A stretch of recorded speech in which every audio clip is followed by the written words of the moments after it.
Let's take a look at the compressor module in Nectar 3. Now, the idea with compression is that it's used to smooth out the level differences in vocals and add character and tone.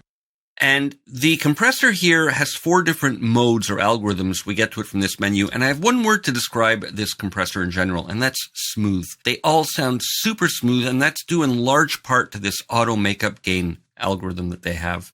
So let's look at the controls and then we'll give it a listen. Now, the idea with compression is that we smooth out based on the level crossing a threshold, which we set by dragging over here. And we can see in the gain reduction meter here, when the threshold is being crossed and the gain reduction starts happening, we see the meter moving, and we also see a trace of the meter movement here that's actually a lot more nuanced than the one little coarse bar that we have here. And the display is consistent with what we've seen in the other modules. The light gray with the white trace around it is the post-compression signal, and the darker gray in the background with no outline is the input signal. And then we get a nice detail of the compression with the trace on top. So basically, the more we move this down, the more the compressor is working.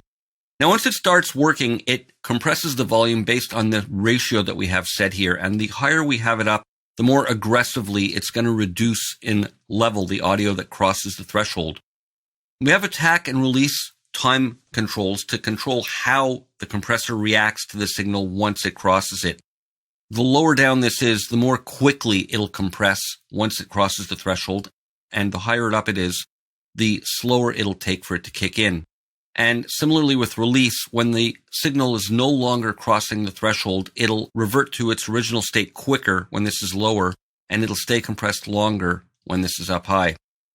But in my opinion, this is the one that really gives this compressor its quality, the makeup gain. We have this little A button, which is like an auto gain compensation. So what that means is when we're compressing a signal, normally it gets reduced in volume, and we have to add volume at the end to make it up. So with this A button in, it's automatically compensated and we hear no volume changes.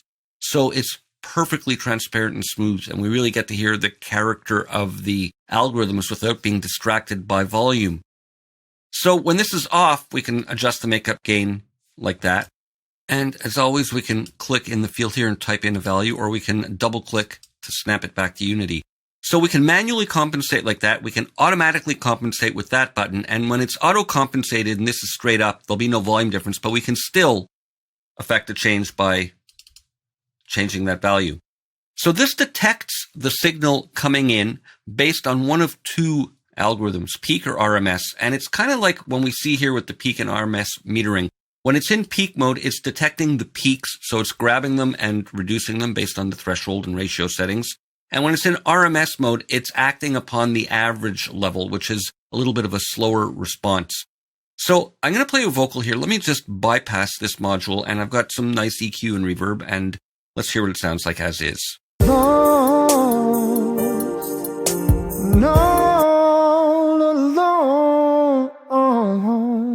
So I'm going to put this on, and I'm going to leave it in digital to start with. And digital is technically the cleanest and most transparent. I find that when you push the digital too much, it starts breaking up, and I don't like it for an aggressive compression. Lost, no, no, there's the trace, there's the gain reduction. I'm going to push it. You hear how it's distorting? We don't get that kind of distortion with the other models. Let's switch to vintage, which is a little bit more program dependent. There's a non-linear response. Lost, no, so you can push it a lot harder. Gotta find a way to move on. Despite these feelings that are so strong, yeah. So it really smooths it out nicely. That works nicely on this vocal.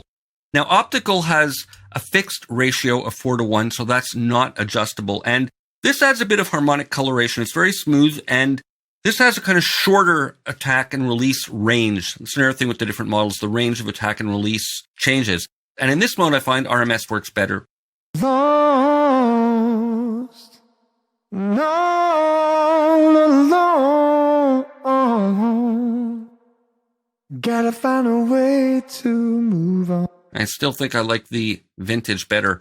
And solid state is a little more aggressive. It's VCA style. This works nicely with peak to grab the peaks. This has also got a shorter attack range. It starts at 0.2 milliseconds, so you can really get an aggressive grabbing of the transients. I don't know if that's relevant in this particular vocal, but let's listen.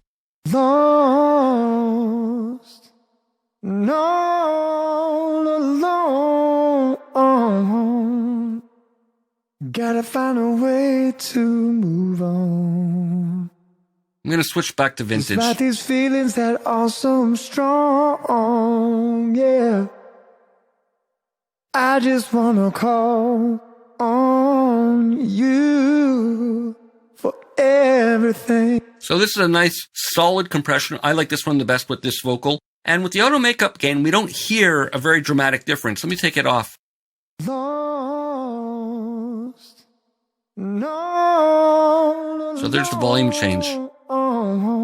We can compensate manually. Gotta find a way to move on. Or just use the auto makeup gain and leave this at détente.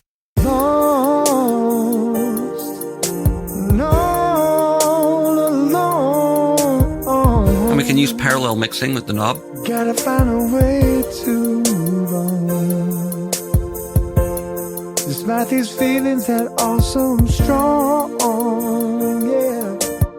And there you can see the trace signal moving from right to left across the top. And there's the darker input signal and the shaded compressed signal with the trace right above it. So all these together really add a nice smooth sheen to the vocal. I'll see you for more in the next video.